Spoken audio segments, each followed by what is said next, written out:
Hey English 10. In this video, I'm going to give you some intentionally practical tips on how to analyze a poem. I know that poetry is not everyone's favorite thing, so hopefully this video will help all of us learn how to dive into a poem without too much fear or frustration. First tip, your first impression matters. You should read a poem at least 2 times. The first time, don't worry about metaphors and similes and stanzas and the technical stuff. Just read it to experience it. Don't worry about whether or not you understand it. That's not important the first time. It's like diving into a semi-cooled pool.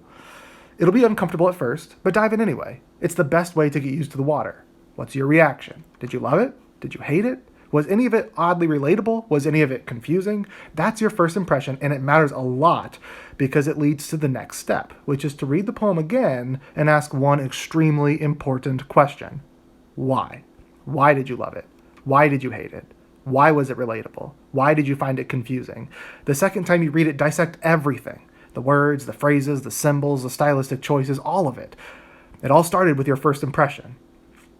Second tip. Anything that repeats is always important. And I mean anything. Words, phrases, ideas, symbols, images, metaphors, punctuation marks, tones, feelings. Anything that repeats is always important. Always look for patterns. The author is drawing your attention to that thing. Then ask yourself, why?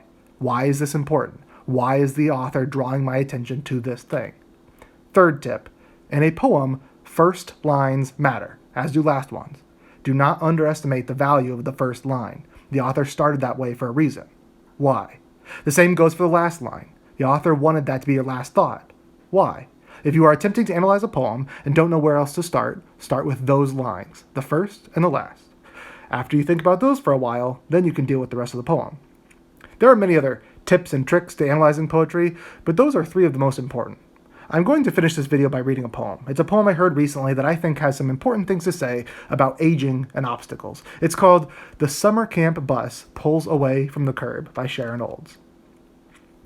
Whatever he needs, he has, or doesn't have by now. Whatever the world is going to do to him, it has started to do.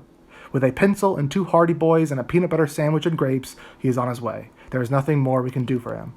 Whatever is stored in his heart, he can use, now. Whatever he has laid up in his mind, he can call on.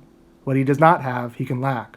The butts get smaller and smaller, as one folds a flag at the end of a ceremony, onto itself until only a heavy wedge remains. Whatever his exuberant soul can do for him, it is doing right now. Whatever his arrogance can do, it is doing to him. Everything that's been done to him, he will now do.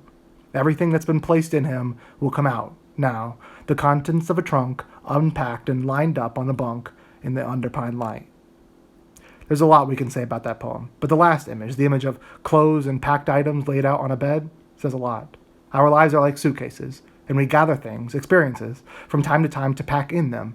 And as we travel through life, we only have the things we've packed to help us get by, for better or worse.